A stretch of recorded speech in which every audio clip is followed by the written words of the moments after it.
Hi friends, it's Julia. I am here with my week number 2 of shares for Christy's Beautiful Life 30 Days of Sketches. Now this week was starting with layout number 8 or sketch number 8, and it was created by Rachel Usher, and you can see there were lots of stripes here on the pattern paper in the background, and it had a funky shape.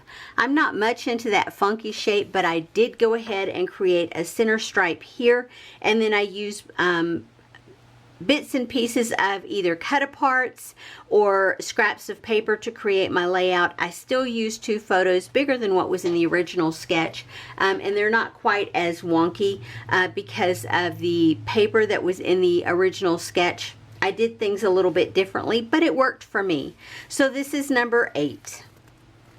For layout number 9, this was a sketch by Janessa Franco, and on this one there were 2 strips of paper and 4 photos. Well, I put my 1 strip of paper down the middle, or down the one side here, and then put 4 photos on a grid pattern there in the middle, and made 3 different embellishment clusters. On these 2 I used cut aparts, and on this one I used a tag. So it worked out well. I was able to use a border punch and punch out some down, some pieces, some scrap papers to go down the edge. And I did add in a piece of paper, background paper back here. I think it's one of those dark brown basil pieces that I had been adding into my previous kit. Anyway, so there we go there. This is sketch number 10. Doesn't want to turn loose. And this is one that was created by Brooklyn Ruff. And you can see on there, there's a center strip of paper and then 2 photos on either side with clusters. I kind of sort of followed it, but kind of didn't. I did put my 2 pieces of paper down the center. I made them into banners here. This one is pretty dark, so it's not as obvious as in the background, because the background is so dark. And then I put my 2 photos. These are bigger than what the sketch called for. And then I did my embellishment clusters. I made 3, 1, 2, and 3. And then I put my title over here.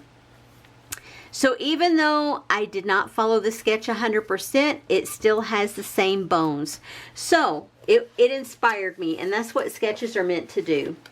This was sketch number 11, and number 11 has tons of paper that's layered up. This sketch was created by Cece Inez, and you can see 2 photos. It looks like a notebook piece of paper there, another piece of paper in the background, more paper in the background, and a border strip down the side. And so I got out my notebook punch, and I punched the notebook piece of paper here. I fussy cut around the edge of this Felicity Jane piece of paper, used a washi strip to create a piece of paper down, or to create a cluster down here, and then used a scrap of paper here. And my background paper is actually a cut apart piece. Now this is a piece of paper that I wasn't going to cut apart because I had already cut apart one of them, and my sister had given me some additional pieces to this kit. So rather than use it for the solid back side, I just used the cut apart side up. You can't see it, but it gives it a nice funky flavor around the edges. I used another cut apart piece here. I used some of the embellishment pieces that I had fussy cut from the background paper, and so I just love how that turned out. This one is for day number 12, and day number 12 was created by Catherine Ronson, and you can see it's got a central one photo in a central layout with lots of pattern paper back behind there, and I kind of followed along with it. Because the original paper had a little piece across here and a little piece across here, I created those with some washi tape. I just layered up my pieces. I put a border strip down this side that I punched out. She had an embellishment cluster with some banner pieces at the top, and I just created one there.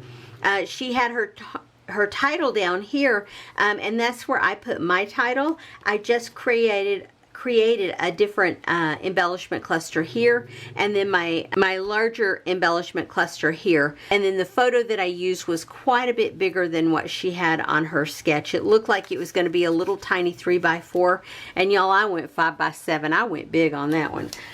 Anywho, so this is layout number 13, and again, it started with the sketch that inspired me, and this was by Laura Moss.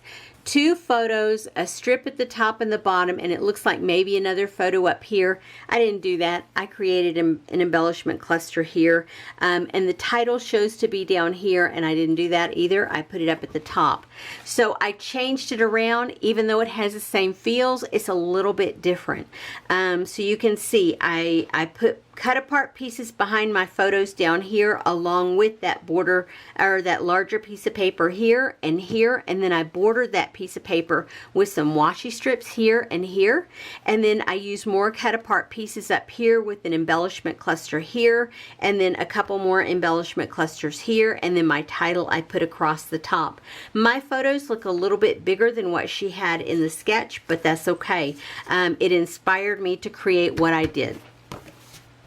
And then finally for this week, we have layout number 14. This is day number 14, and it's by Allison, or sketch number 14 by Allison Krogsgaard, and it starts off with all these circles. It's got a central photo, and then it's got some a title and some journaling down on the right bottom. And I kind of varied mine a little bit. It had the same feel to start with, but then it morphed into something different. I do have some circle feels here. I have this one, and then I have a circle here. So you can see I have 2 photos that I wanted to get onto a page, so I'm okay with that. And then in order to create some embellishment cluster areas, top and bottom, I just took some washi strips and went down on either side, or on either top and bottom, and then created my clusters there. And then my title is actually Approaching Storm, and so it worked out well. It didn't all cluster down here. I didn't do any real journaling there because really West Texas is the bulk of my journaling, if you will.